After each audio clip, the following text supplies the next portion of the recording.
Hi guys, David here with another cryptocurrency update. It's a night video, Saturday. I hope you guys are all having a great, safe evening tonight. Today's video is going to be about XRP, but not only XRP, it's going to be about Ripple and the Ripple technology.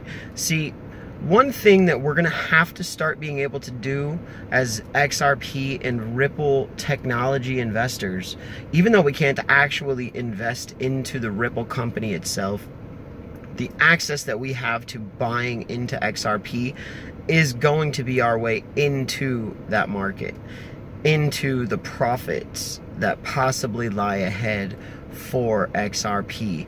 And the way that I'm going to define XRP at this exact crossroad is a borderless currency. Hence the title of this video, the Ripple technology with the XRP borderless currency. This is going to be huge, okay?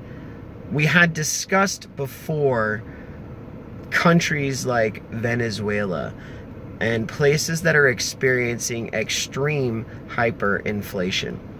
If we could just hypothesize for a second, imagine that a country like Venezuela wanted to bring in Bitcoin as its currency. Let's say it was adopted by the government. Now, the government in Venezuela, we're not going to say is the most up and up government. Not to say that any government for the most part is going to be writing checks above the board. They do a lot of under the table wheeling and dealing.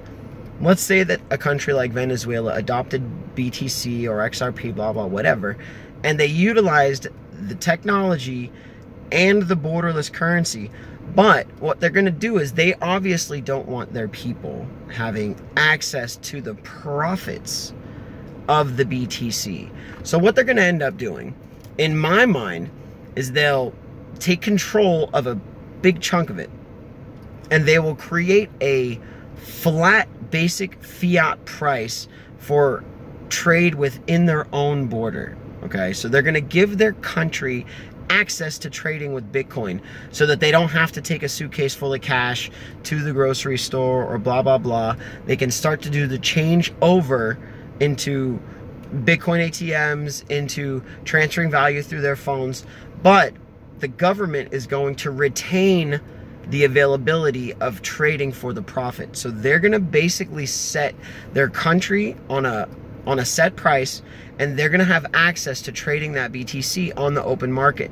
So basically they're going to start to run the fiat currency printing presses, but with the Bitcoin, because they're not going to give the people in their country access to the exchanges that they trade on, they being the government. The government will black out Binance and black out, any of the other exchanges that might have worldwide capability. They'll block that off from their internet access, and they will force the residents to use their exchange that pegs BTC, at least in their country, to a specific price. That's going to be interesting to see, okay?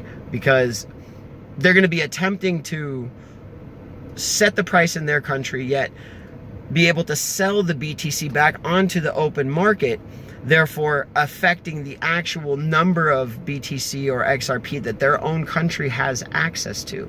So they're going to start to devalue their own Bitcoin, which I can really see to be a pretty scary yet interesting time for everyone who's invested in Bitcoin, because the government is still going to be trading their Bitcoin, especially if it's going up. They're not going to deny these profits that will be rolling in.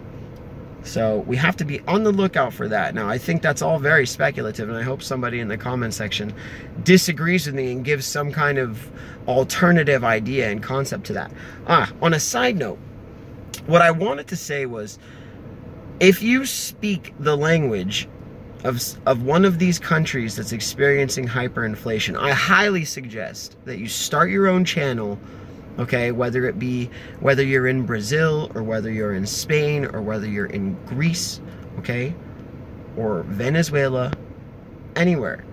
You need to get your voice out there to be heard. We need to start sharing this information with not just English-speaking Americans and Europeans and Australians and English speaking. We need, and I know how Crypto Eddie, she is from Japan and she does all her videos in English. I would love for her to start doing videos in Japanese so that she would give the Japanese viewers the opportunity to hear the same thing that we're hearing from her, and vice versa for anyone who speaks Spanish or any other language. We need to get the message out there. So that's going to be the message for today, as far as other countries starting to bring in Bitcoin and starting to actually try to use the technology to become their own national crypto, their own in-house cryptocurrency for their country to use and utilize. I find that to be a very interesting perspective coming forward. So we should keep our eyes out for that. And another thing that I wanted to discuss today is with Merrill Lynch coming in and with all of these, you know, other companies, the question has got to be whether or not these companies are going to be actually, okay, whether or not they're going to actually be bringing in the BTC and housing it themselves and then giving access to their customers through their own escrow accounts, or if a Merrill Lynch or a TD Ameritrade is going to be sourcing the liquidity of their cryptos through a Binance or through a Coinbase Pro or through some other entity. There's a lot to be seen as far as what's going to transpire between the big trading houses and the exchanges that already exist. And I think that's going to be very, very exciting once all of that starts to take place. On September 18th of this year, the trading volume range for XRP, the 24-hour range, is, I would say, $200 to $300 million a day. Okay, that's the volume. On September 19th, I don't know what happened, and I don't know if anybody here can tell me what had happened, but the volume exploded. Okay, that was when we saw the 300% increase.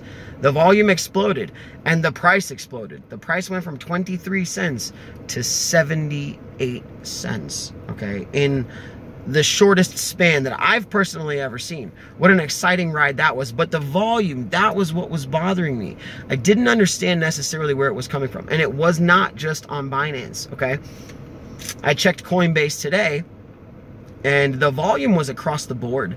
I mean, it was huge. $2 billion it went to from 200 million. And it's just, it doesn't seem normal. So I had to hypothesize what was happening. In my mind, there was a major purchase that was going on from an institution to the tune of 1.7 billion with a B, okay? But I don't know where it went. They bought it. I'm sure that somebody can pull up the wallets.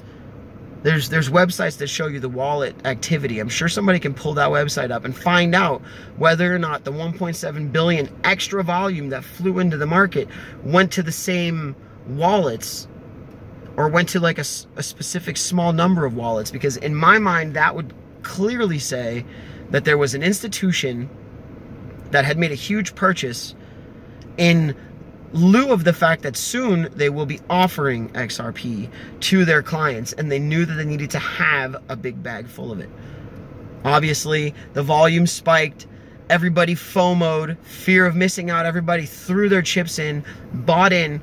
The problem was it wasn't sustainable volume because it was only one entity getting in one time. Now, once they bought that, that's theirs. That volume, I think, is going to be unaccounted for in the future because they now have possession of it. I don't know that I'm not exactly sure how that's going to work. There's been some really smart and educated comments in the few of my last videos. I want to thank you guys so much for the intellect that you're bringing to not only me, but to some of the people that are watching this channel. It is very, very awesome to see the communication between everybody here in this market. I hope you guys enjoyed this video, 9 minutes and 30 seconds. I hope you guys are having a beautiful and an extremely blessed night tonight. If you made it to this point in the video, seriously, thank you. Like, subscribe, comment, and of course, turn on that notification bell, because then you'll be notified as soon as one of my videos drops. And I know how important that is to you guys. Thank you very much, and I'll talk to you guys next time.